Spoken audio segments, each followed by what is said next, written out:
اگر مخلوق خدا ہم سے مدد مانگ رہی ہے تو ہم پیچھے نہیں ہٹیں گے، ہم مل کر اس گھر کو صاف کریں گے۔ ہمارا یہ فیصلہ اماں کے لیے انتہائی حیران کن تھا۔ اگلی صبح جب ابا نے انہیں اپنے منصوبے کے بارے میں بتایا تو وہ آگ بگولا ہو گئے۔ تم لوگوں کا دماغ خراب ہو گیا ہے؟ جنات کے معاملوں میں کون پڑتا ہے؟ خدا کے لیے اپنی اور اپنی بیٹی کی جان خطرے میں مت ڈالو، چھوڑ دو یہ گھر، ہم کہیں اور چلے جائیں گے۔ ابا نے انہیں سمجھایا، کہاں جائیں گے ہم؟ یہ مخلوق ہم سے مدد مانگ رہی ہے، ہمیں ڈرا نہیں رہے، ہمیں ان کی مدد کرنی چاہیے، نیکی کا کام ہے، اللہ ہماری حفاظت کرے گا۔ لیکن اماں کا خوف کم نہ ہوا، وہ روتی رہی، واسطے دیتی رہی، لیکن میں اور ابا اپنا فیصلہ کر چکے تھے۔ اس رات چاندنی میں میں اور ابا ساتھ والے کھنڈر کی دیوار کے پاس کھڑے تھے، ہمارے ہاتھوں میں بوریاں اور بیلچے تھے۔ ہمارا سامنا صرف کوڑے کے ڈھیر سے نہیں بلکہ اماں کے خوف اور محلے والوں کی نظروں سے بھی ہونے والا تھا۔ رات کا دوسرا پہر تھا، ہر طرف ہو کا عالم تھا، گلیاں سنسان اور گھروں کی بتیاں بجھی ہوئی تھیں۔ ایسے میں اور ابا چوروں کی طرح دبے پاؤں ساتھ والے ویران مکان کے احاطے میں داخل ہوئے۔ جیسے ہی ہم اندر داخل ہوئے، پرانے کوڑے اور غلاظت کے ایک شدید بھبکے نے ہمارا استقبال کیا۔ بدبو اتنی تیز تھی کہ ایک لمحے کے لیے میرا سانس رک گیا۔ صحن کا منظر کسی جہنم کے گڑھے سے کم نہیں تھا۔ ہر طرف کچرے کے ڈھیر لگے تھے، جن میں پلاسٹک کی تھیلیاں، بچا ہوا کھانا، ٹوٹی بوتلیں اور نہ جانے کیا کیا غلاظت بھری پڑی تھی۔ ابا نے مجھے حوصلہ دیا، ڈرو نہیں بیٹا، بسم اللہ پڑھ کر کام شروع کرو۔ ہم نے اپنا منہ پر کپڑا لپیٹا اور کام شروع کر دیا۔ میں کچرا اکٹھا کر کے بوریوں میں بھرتی اور ابا وہ بھاری بوریاں اٹھا کر کہیں دور ورانے میں پھینکنے جاتے۔ کام مشکل اور گھناؤنا تھا۔ کئی بار میرے ہاتھ کسی گلی سڑی چیز سے ٹکراتے تو میری گھٹی گھٹی چیخ نکل جاتی۔ ابا مجھے ہمت دلاتے اور ہم پھر سے کام میں لگ جاتے۔ اس اندھیری رات میں، اس ویران کھنڈر میں مجھے بالکل بھی ڈر نہیں لگ رہا تھا۔ مجھے احساس ہو رہا تھا کہ کوئی ہمیں دیکھ رہا ہے۔ ہوا کا ایک ٹھنڈا جھونکا میرے پاس سے گزرتا اور مجھے ایک عجیب سا سکون دے جاتا۔ مجھے یقین تھا کہ شایان اور اس کا خاندان ہماری محنت دیکھ رہے تھے۔ پہلی رات ہم نے صرف ایک کونا ہی صاف کیا تھا کہ فجر کی اذان ہونے لگی۔ ہم بری طرح تھک چکے تھے، ہمارے کپڑے بدبودار اور جسم دھول مٹی سے اٹے ہوئے تھے۔ ہم چپکے سے اپنے گھر میں داخل ہوئے اور اماں کے جاگنے سے پہلے نہا دھو کر لیٹ گئے۔ اماں ہم سے سخت ناراض تھیں، انہوں نے ہم سے بات کرنا بھی چھوڑ دیا تھا۔ یہ سلسلہ کئی راتوں تک چلتا رہا۔ ہم ہر رات 2-3 گھنٹے کام کرتے۔ آہستہ آہستہ صحن صاف ہونے لگا، لیکن ہماری یہ پراسرار سرگرمیاں محلے والوں کی نظروں سے چھپی نہ رہ سکی۔ کچھ لوگوں نے ہمیں رات کو بوریاں لے جاتے ہوئے دیکھ لیا تھا۔ اب جب بھی ہم گلی سے گزرتے، لوگ ہمیں عجیب و غریب شک بھری نظروں سے دیکھتے۔ وہ عورت جس نے اماں کو گھر کے بارے میں خبردار کیا تھا، ایک دن اماں کو راستے میں روک کر کہنے لگی، لگتا ہے تم لوگوں نے اس گھر کے جنات سے کوئی معاملہ طے کر لیا ہے۔ اماں بیچاری لوگوں کی باتیں سنتی اور چپ چاپ گھر آ کر رو پڑتی۔ 1 ہفتے کی مسلسل محنت کے بعد ہم نے تقریباً سارا صحن صاف کر دیا تھا۔ ہم بہت خوش اور مطمئن تھے، لیکن ہماری خوشی عارضی ثابت ہوئی۔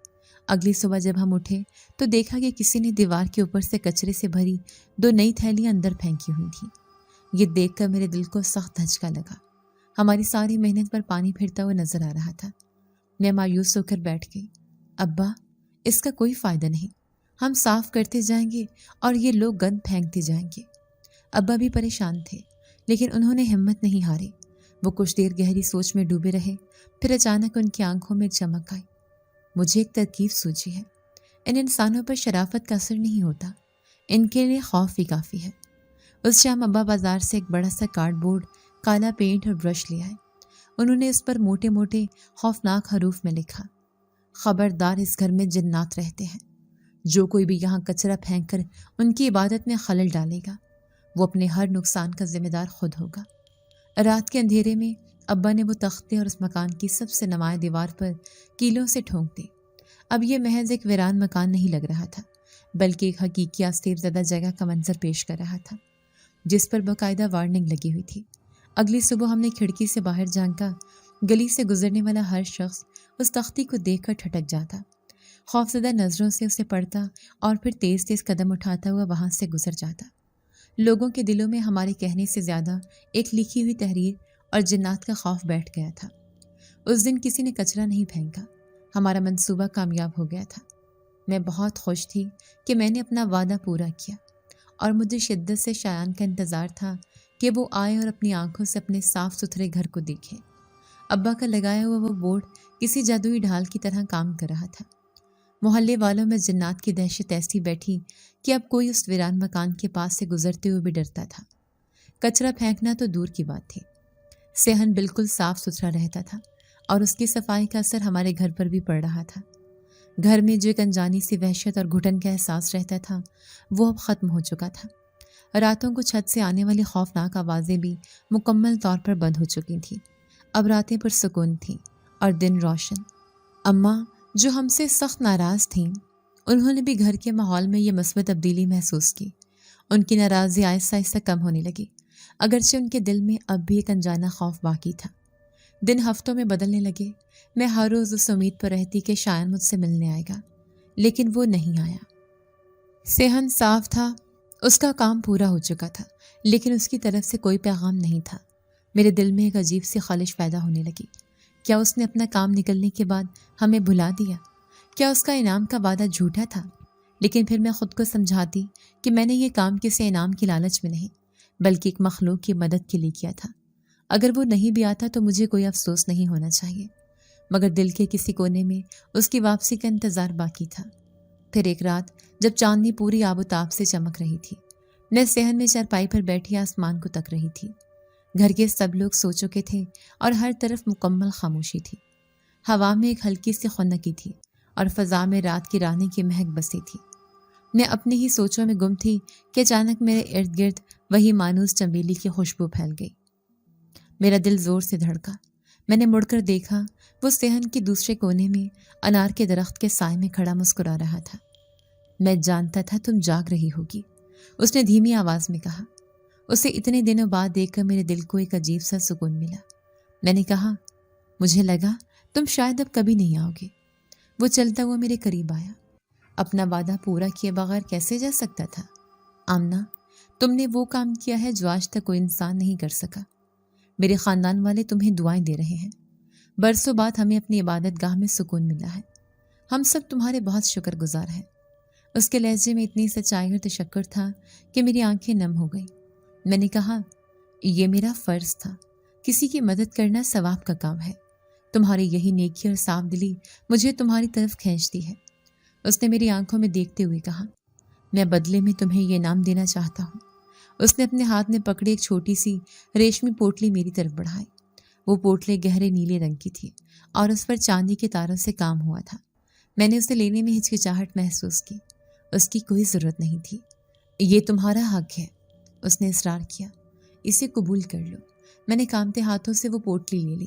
وہ چھوڑنے میں بہت نرم اور وزنی محسوس ہو رہی تھی۔ میں نے اس کا شکریہ ادا کیا۔ وہ کچھ دیر خاموش رہا، پھر اس نے گہری سانس لی اور کہا، آمنہ، میں تم سے ایک اور بات کہنا چاہتا ہوں۔ اس کے لہجے کی سنجیدگی سے میرے دل میں ایک کھٹکا سا ہوا۔ جب سے میں نے تمہیں دیکھا ہے، تمہاری سادگی، تمہاری ہمت اور اپنے گھر والوں کے لیے تمہاری محبت نے مجھے بہت متاثر کیا ہے۔ سچ کہوں تو تم مجھے اچھی لگنے لگی ہو۔ میں تم سے شادی کرنا چاہتا ہوں۔ اس کے الفاظ میرے سر پر بم بن کر گرے۔ میں سکتے میں آ گئی۔ میرے منہ سے کوئی لفظ نہیں نکل رہا تھا۔ ایک جن زیادہ مجھ سے شادی کرنا چاہتا تھا، یہ کیسے ممکن تھا؟ میں نے خود کو سنبھالا اور کہا، شایان، تم کیا کہہ رہے ہو؟ یہ ناممکن ہے۔ کیوں ناممکن ہے؟ اس نے پوچھا۔ محبت تو کسی سے بھی ہو سکتی ہے۔ نہیں شایان، میں نے ہمت کر کے کہا، ہماری دنیایں بہت الگ ہیں۔ میں مٹی سے بنی ایک فانی انسان ہوں اور تم نورانی آگ سے بنی ایک لافانی مخلوق۔ ہمارا کوئی جوڑ نہیں۔ یہ رشتہ کبھی کامیاب نہیں ہو سکتا۔ میں معذرت چاہتی ہوں، لیکن میں تم سے شادی نہیں کر سکتی۔ میری بات سن کر اس کے چہرے پر ایک اداسی چھا گئی۔ وہ خاموش ہو گیا۔ مجھے ڈر لگا کہ کہیں وہ غصے میں آ کر مجھے کوئی نقصان نہ پہنچا دے، لیکن اس نے ایسا کچھ نہیں کیا۔ اس نے ایک اداس مسکراہٹ کے ساتھ کہا، شاید تم ٹھیک کہہ رہی ہو۔ میں نے جذبات میں بہہ کر یہ بات کہہ دی۔ کوئی بات نہیں، تم نے جو کام میرے لیے کیا ہے، میرے لیے وہی کافی ہے۔ میں ساری زندگی تمہارا یہ احسان یاد رکھوں گا۔ اس کا لہجہ اتنا شائستہ تھا کہ میرے دل میں اس کی عزت اور بڑھ گئی۔ اس نے آخری بار میری طرف دیکھا، اپنا خیال رکھنا آمنہ، اور یہ کہہ کر وہ ہمیشہ کی طرح ہوا میں تحلیل ہو گیا۔ میں وہیں چارپائی پر بیٹھی رہی۔ میرے ہاتھ میں وہ پراسرار پوٹلی تھی اور دل میں ہزاروں جذبات کا طوفان۔ وہ چلا گیا تھا، شاید ہمیشہ کے لیے، لیکن اپنے پیچھے ایک ایسی یاد چھوڑ گیا تھا جسے میں کبھی نہیں بھلا سکتی تھی۔ شایان کے جانے کے بعد میں دیر تک اسی جگہ بیٹھی رہی جہاں وہ کھڑا تھا۔ اس کی تجویز نے میرے دل و دماغ میں ایک عجیب سی ہلچل مچا دی تھی۔ اس کے انکار کا افسوس نہیں تھا، بلکہ اس بات کا اطمینان تھا کہ میں نے ایک درست فیصلہ کیا تھا۔ لیکن اس کے شائستہ رویے اور پروقار طریقے سے میری بات مان لینے نے اسے میری نظروں میں بہت اچھا، بہت اونچا مقام دے دیا تھا۔ میرے ہاتھ میں پکڑی وہ ریشمی پوٹلی اس کی دنیا اور میری دنیا کے بیچ واحد تعلق کا ثبوت تھی۔ اس کا وزن اب مجھے اپنے مستقبل کا وزن لگ رہا تھا۔ اگلی صبح میں نے وہ پوٹلی لے جا کر ابا کے سامنے رکھ دی۔ اماں بھی وہیں بیٹھی تھیں۔ انہوں نے پوٹلی کو دیکھتے ہی منہ بنا لیا۔ آ گئی کوئی نئی مصیبت؟ میں کہتی ہوں اسے باہر پھینکو، جنات کے تحفوں میں برکت نہیں، آفت ہوتی ہے۔ ابا نے اماں کو خاموش رہنے کا اشارہ کیا اور مجھ سے پوچھا، یہ کیا بیٹا؟ میں نے انہیں رات کو ہونے والی ساری ملاقات کا احوال سنا دیا، سوائے شادی کی تجویز کے۔ میں نے بتایا کہ وہ جنزادہ بہت خوش تھا اور اس نے یہ انعام ہمارے لیے بھیجا ہے۔ ابا نے پوٹلی کو ہاتھ میں لیا اور اس کی بناوٹ کو غور سے دیکھا۔ پھر انہوں نے دھیرے سے اس کی ریشمی ڈوری کھولی۔ جیسے ہی پوٹلی کا منہ کھلا، ہم سب کی آنکھیں حیرت سے پھٹی کی پھٹی رہ گئی۔ پوٹلی کے اندر سے چھوٹے بڑے رنگ برنگے ہیرے اور جواہرات نکل کر فرش پر بکھر گئے۔ صبح کی دھوپ جب ان پر پڑی تو پورا کمرہ قوس قزح کے رنگوں سے جگمگا اٹھا۔ وہ اتنے خوبصورت اور چمکدار تھے کہ ہم نے زندگی میں کبھی ایسی چیز تصور بھی نہیں کی تھی۔ سائرہ اور علی نے خوشی سے چیختے ہوئے انہیں اٹھانا چاہا تو ابا نے انہیں روک دیا۔ اماں کا غصہ اور خوف بھی حیرت میں بدل چکا تھا۔ وہ کھلی آنکھوں سے اس انمول خزانے کو دیکھ رہی تھیں۔ ابا، یہ تو اصلی لگ رہی ہیں، میں نے کامتی آواز میں کہا۔ ابا نے سب سے بڑا ہیرا اٹھایا اور اسے روشنی میں کر کے دیکھا۔ ان کی آنکھوں میں آنسو آ گئے۔ انہوں نے کہا، آج ہی میں شہر کے سب سے بڑے سونار کے پاس جاؤں گا۔ اگر یہ اصلی ہوئے تو ہماری قسمت بدل جائے گی بیٹی۔ اس دن ابا کام پر نہیں گئے۔ انہوں نے اس میں سے 2-4 نگینے احتیاط سے کپڑے میں لپیٹے اور شہر کی طرف روانہ ہو گئے۔ وہ سارا دن ہم نے جیسے کانٹوں پر گزارا۔ اماں بار بار کہتی تھیں کہ دیکھنا، وہ سونار اسے چور سمجھ کر پولیس کے حوالے کر دے گا۔ ہر دستک پر ہمارا دل دہل جاتا۔ شام کو جب ابا واپس آئے تو ان کا چہرہ خوشی سے دمک رہا تھا۔ ان کے ہاتھ میں نوٹوں کی ایک موٹی گڈی تھی۔ انہوں نے وہ گڈی اماں کے ہاتھ میں تھمائی اور کہا، سونار نے کہا ہے کہ اس نے اپنی زندگی میں اتنے خالص اور نایاب جواہرات نہیں دیکھے۔ وہ کہہ رہا تھا کہ یہ کسی شاہی خزانے کا حصہ لگتے ہیں۔ اس نے صرف ان 4 نگینوں کے بدلے میں اتنی رقم دی ہے کہ ہم آرام سے ایک اچھا سا گھر خرید سکتے ہیں اور اپنا کاروبار شروع کر سکتے ہیں، اور ہمارے پاس تو ابھی پوری پوٹلی بھری پڑی ہے۔ یہ سن کر ہم سب کی خوشی کا کوئی ٹھکانہ نہ رہا۔ اماں روتے ہوئے ابا سے لپٹ گئی۔ اس دن ہمارے گھر میں سالوں بعد سچی خوشی اور سکون اترا تھا۔ چند ہی ہفتوں میں ہماری دنیا بدل گئی۔ ابا نے ان پیسوں سے شہر کی ایک اچھی بستی میں ایک کشادہ اور خوبصورت گھر خریدا۔ ہم اس آسیب زدہ محلے کو ہمیشہ کے لیے چھوڑ آئے۔ ابا نے کپڑے کا ایک چھوٹا سا کاروبار شروع کیا جو اللہ کے فضل سے دن بدن ترقی کرنے لگا۔ میں اور سائرہ شہر کے بہترین کالج میں پڑھنے لگی۔ علی کو بھی ایک اچھے اسکول میں داخل کروا دیا گیا۔ ہمارے دن غربت، فکر اور خوف سے آزاد ہو چکے تھے۔ میں اکثر اپنے نئے آرام دہ کمرے کی کھڑکی میں بیٹھ کر سوچتی تو مجھے یہ سب بے خواب لگتا۔ ایک ٹپکتی چھت سے شروع ہونے والا سفر ایک عالیشان گھر پر ختم ہوا تھا۔ میری ایک چھوٹی سی نیکی، ایک مخلوق کی بے غرض مدد نے ہماری تقدیر بدل کر رکھ دی تھی۔ اب اس پرانے گھر یا محلے سے کسی قسم کی کوئی آواز سنائی نہیں دیتی تھی، ایسے جیسے ساتھ والے گھر میں بھی ایک سکون سا ہو گیا ہو۔ وہ جنات اپنے گھر کو صاف کروانا چاہتے تھے جو ان کی عبادت میں خلل ڈال رہا تھا، اور اب وہ سکون سے اپنی دنیا میں مگن تھے۔ یوں ایک چھوٹی سی نیکی سے ہماری زندگی بدل گئی۔ مجھے شایان پھر کبھی نظر نہیں آیا، لیکن اس کا دیا ہوا تحفہ ہمیشہ اس کی یاد دلاتا رہے گا، وقت پر لگا کر اڑتا رہا۔ دیکھتے ہی دیکھتے 2 سال گزر گئے۔ ان 2 سالوں میں ہماری دنیا مکمل طور پر بدل چکی تھی۔ ابا کا کپڑے کا کاروبار اب شہر کی ایک بڑی دکان میں تبدیل ہو چکا تھا، اور ان کے نیچے کئی کاریگر کام کرتے تھے۔ ہم اس شہر کے سب سے اچھے اور پوش علاقے میں ایک بڑے سے بنگلے میں رہتے تھے جس میں ہر طرح کی آسائش موجود تھی۔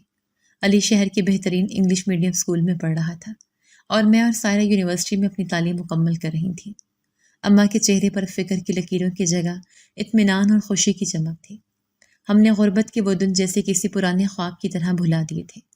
کبھی کبھی میں اکیلے میں شایان کو یاد کرتی اور اس کا شکریہ ادا کرتی جس کی بدولت ہم اس مقام پر پہنچے تھے۔ وہ ریشمی پوٹلی اور اس کے باقی ماندہ جواہرات ابا نے بینک کے لاکر میں محفوظ کروا دیے تھے۔ زندگی کسی پرسکون ندی کی طرح بہہ رہی تھی کہ اچانک اس میں حسد اور لالچ کے پتھر نے ایک تلاطم برپا کر دیا۔